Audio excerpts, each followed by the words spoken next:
Good morning, students. I welcome you all to the first class of World Regional Geography. I hope everybody is good and doing well. So, World Regional Geography is the first paper of BA third year. This is a very interesting subject और जब आप इस subject को पढ़ेंगे तो आपको काफ़ी सारी चीज़ों के बारे में, नई चीज़ों के बारे में जानकारी मिलेगी. So let's begin. शुरू करते हैं हम सिलेबस से. वर्ल्ड रीजनल ज्योग्राफी सब्जेक्ट में 3 सेक्शंस हैं.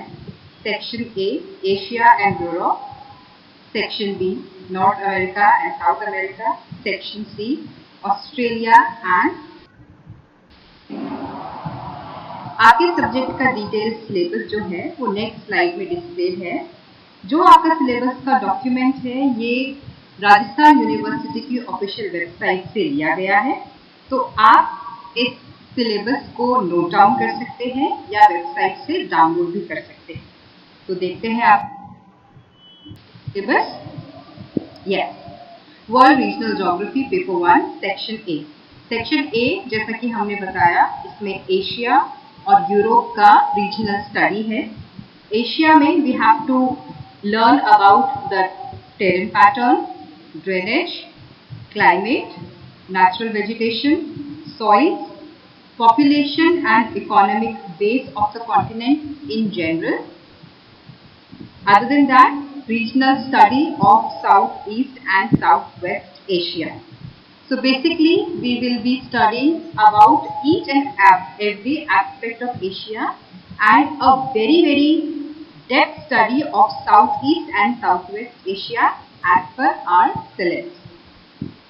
अगेन सेक्शन ए में आपका नेक्स्ट पार्ट है जिसमें हम लोग यूरोप कॉन्टिनेंट के बारे में पढ़ेंगे.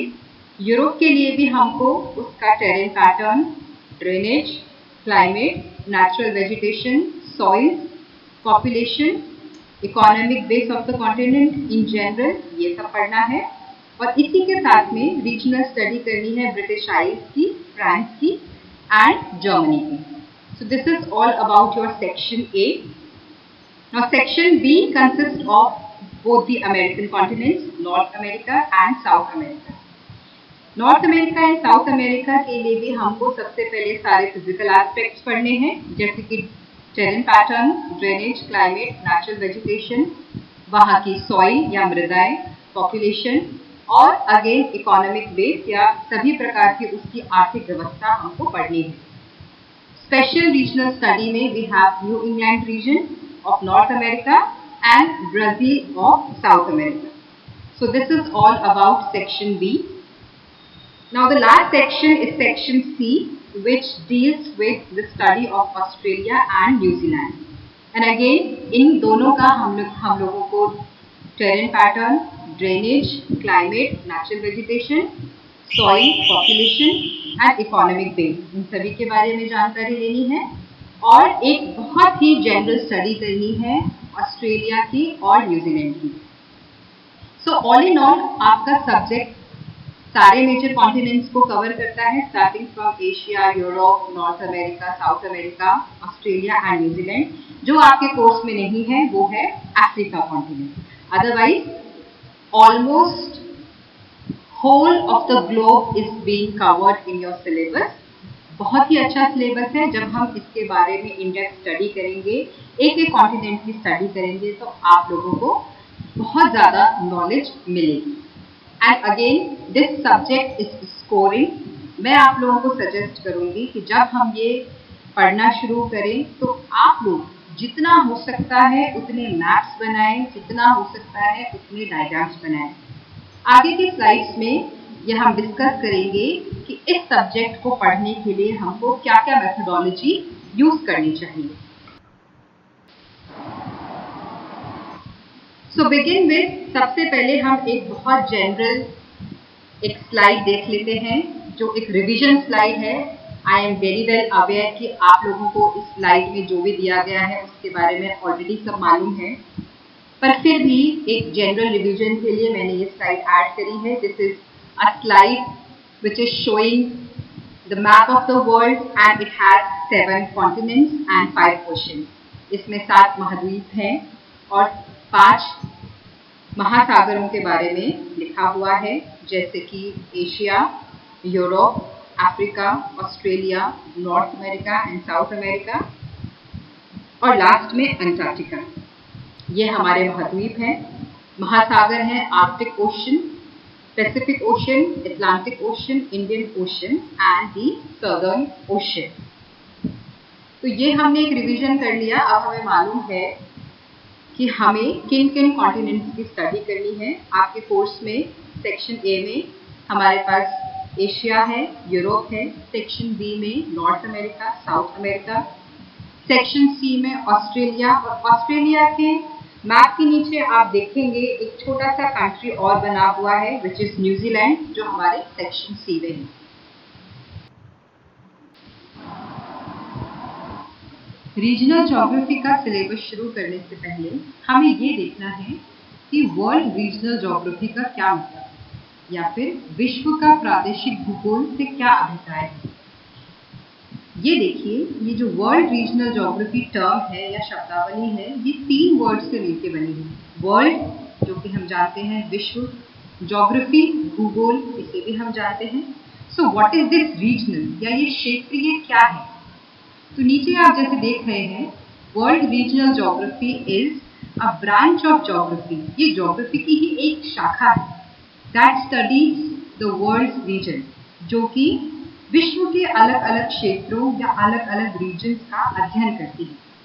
तो प्रश्न अब ये उठता है कि रीजन्स क्या है, व्हाट आर रीजन्स, जिनकी हम स्टडी कर रहे हैं और हम कह रहे हैं कि this is regional geography. So a region itself is defined as a part of Earth's surface with one or many similar characteristics that make it unique from other areas।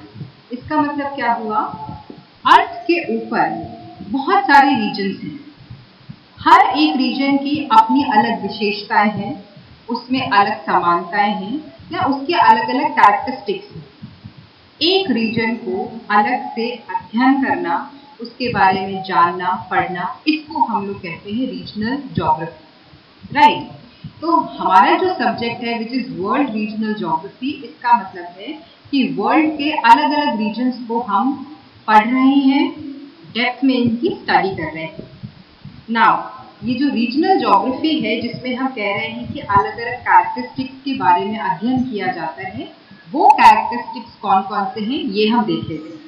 So world regional geography studies the specific unique characteristics of places related to their culture, economy, topography, climate, politics and environmental factors such as their different species of flora and fauna।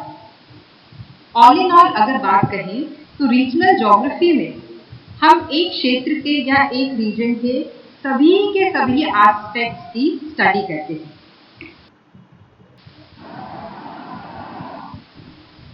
जैसा कि आप इस slide में देख सकते हैं, इस diagram के द्वारा इसमें स्पष्ट रूप से दिया हुआ है कि रीजनल ज्योग्राफी के कुल 4 एलिमेंट्स हैं या 4 भाग हैं, जिनके अंदर हम एक क्षेत्र की स्टडी करते हैं या उसका अध्ययन करते हैं। नंबर 1 इज नेचुरल इन्वायरमेंट, या आप कहें कि उस रीजन के हम जितने भी फिजिकल एस्पेक्ट्स हैं या भौतिक विशेषताएं हैं, इनका अध्ययन करेंगे। Number 2 is human geography, human से रिलेटेड, उसके कल्चर से रिलेटेड जितना भी अध्ययन है वो किया जाएगा। Then comes political geography and then comes economic geography, मतलब जितना भी उसका आर्थिक पक्ष है उसके बारे में भी अध्ययन किया जाएगा।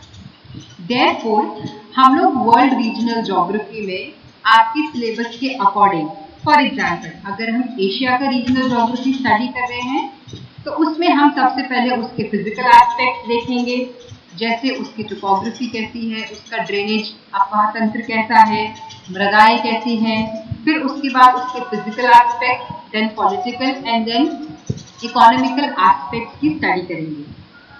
इसी के साथ में ये समझना बहुत ज़रूरी है कि जितने भी रीजनल ज्योग्राफी के ये एस्पेक्ट्स हैं, चाहे नेचुरल, ह्यूमन, पॉलिटिकल या इकोनॉमिकल, ये सभी एक दूसरे से जुड़े हुए हैं या अंतर संबंधित हैं और they all are interconnected to each other. For example अगर हम मृदाएं पढ़ रहे हैं जो कि एक फिजिकल एस्पेक्ट्स है, तो जैसे एक रीजन की मृदा होगी या सॉइल होगी वैसा ही उसका एग्रीकल्चर होगा। और एग्रीकल्चर एक आर्थिक गतिविधि है या एक इकोनॉमिक एक्टिविटी है, तो इस प्रकार ये दोनों जुड़े हुए हैं और उसी तरीके से वहाँ का उसका कल्चरल डेवलप होगा। तो ह्यूमन ज्योग्राफी भी आ गई। तो हमें ये समझना जरूरी है रीजनल एस्पेक्ट्स जो हैं वो सारे अंतर संबंधित हैं, सारे एक दूसरे से कनेक्टेड हैं और इसी अप्रोच के साथ में हमको इस सब्जेक्ट को पढ़ना है। नेक्स्ट स्लाइड में हम ये समझ रहे हैं कि इस विषय की या इस सब्जेक्ट की क्या इंपॉर्टेंस है। हर सब्जेक्ट की अपनी अपनी इंपॉर्टेंस होती है और इंपॉर्टेंस समझना इसलिए जरूरी है ताकि हम ये जान सकें कि अगर हम इसका बहुत अच्छे तरीके से अध्ययन करेंगे या स्टडी करेंगे तो आगे हमारे फ्यूचर में हमको कितना काम आएगा। So if we study world geography, your knowledge about the contemporary world would enhance a lot. अगर आप विश्व का भूगोल अच्छे से पढ़ते हैं तो आपको अभी प्रेजेंट में जितने भी विश्व के डिटेल्स हैं आपको सब समझ आएंगे। Secondly, the subject content enriches general knowledge. इस सब्जेक्ट को पढ़ने से आपकी जनरल नॉलेज बहुत बहुत शार्प हो जाएगी और आप में से बहुत सारे लोग सिविल सर्विसेज एग्जाम की तैयारी करेंगे या दूसरे कॉम्पिटिटिव एग्जाम्स की तैयारी करेंगे। इन सभी एग्जाम्स में जनरल नॉलेज शार्प होना बहुत जरूरी है और वर्ल्ड रीजनल ज्योग्राफी एक ऐसा सब्जेक्ट है कि अगर आप इसे पढ़ेंगे तो आपकी जीके बहुत बहुत इम्प्रूव हो जाएगी और इन सभी एग्जाम्स में आपको एक एज मिल जाएगा अच्छा स्कोर करने का। So this subject is not only very interesting but this subject is the one which can attract marks for you in your examinations. World regional geography को पढ़ने के लिए कुछ तरीके हैं। वैसे आप अपने तरीकों से भी इसको पढ़ सकते हैं, पर मैंने कुछ स्टेप्स या कुछ मेथड सजेस्ट करे हैं जिनको अगर आप फॉलो करेंगे तो आपको वर्ल्ड रीजनल ज्योग्राफी जल्दी समझ भी आएगी और जल्दी से आप इसको मेमोराइज भी कर पाएंगे, याद भी कर पाएंगे। The very first point and the most important point is to make maps. जितना आप मानचित्र द्वारा इसका अध्ययन करेंगे उतना ही जल्दी आपको याद होगा, उतना ही सही आपको याद होगा और उतना ही लंबे समय तक आपको इनकी चीजें याद रहेंगी। So the first and most important thing in studying world geography is by making maps and maps. Secondly, जब आप वर्ल्ड रीजनल ज्योग्राफी पढ़ते हैं तो उसमें बहुत सारा डेटा आपको पढ़ने को मिलता है। आप हर कॉन्टिनेंट के डेटा में आप कंफ्यूज नहीं हो, उसके लिए सबसे अच्छा तरीका है कि आप टेबल्स बनाएं। आगे जब हम पढ़ाई करेंगे, क्लासेस लेंगे, तो उसमें मैं आपको बताऊंगी टेबल के माध्यम से कैसे आपको टेबल बनानी है और कैसे उन टेबल्स को पढ़ना है। तो be prepared to make tables while we are studying regional geography. Thirdly, we can study regional geography by making various diagrams and flowcharts. And lastly, comparative study of the regions. Comparative study of the regions क्या मतलब हुआ? आपके regional geography में बहुत सारे क्षेत्र हैं, बहुत सारे countries हैं अलग अलग। तो अगर आप किन्हीं दो countries को compare करके पढ़ेंगे तो आपको जल्दी याद होगा। For example, अगर हम लोग यूरोप का फ्रांस और जर्मनी पढ़ रहे हैं तो आप इसको इस तरीके से पढ़िए कि जर्मनी में कौन कौन से माउंटेन्स हैं, फ्रांस में कौन कौन से माउंटेन्स हैं, कौन कौन से रिवर्स जर्मनी में है, कौन कौन से रिवर्स फ्रांस में है। तो आपको इनको याद करने में बहुत आसानी रहेगी और आप इनमें कंफ्यूज नहीं होंगे कि कौन सी पर्वतमाला कौन से प्रदेश में थी, कौन से प्रदेश में नहीं थी। ये आपको याद करने में आसानी रहेगी। And this is very important also since in all the competitive exams we have multiple choice questions. Multiple choice questions में हम लोग बहुत जल्दी कंफ्यूज होते हैं कि कौन सा ऑप्शन सही है, कौन सा ऑप्शन सही नहीं है। So when we study with this comparative study method, हम लोगों का कंफ्यूजन काफी लेवल तक कम हो जाता है। इस स्लाइड में आप देख रहे हैं कि सभी 7 कॉन्टिनेंट्स के आउटलाइन मैप्स हैं। इन आउटलाइन मैप्स को आपको प्रैक्टिस करना है ताकि आप इनको स्टडी करते समय मैप बना सकें और ड्यूरिंग एग्जामिनेशन मैप के थ्रू आप अपने आंसर्स लिख सकें। तो इन सभी मैप्स की आपको आज प्रैक्टिस करनी है। Asia, Europe, Australia, North America, South America especially, and you can practice Antarctica and Africa also.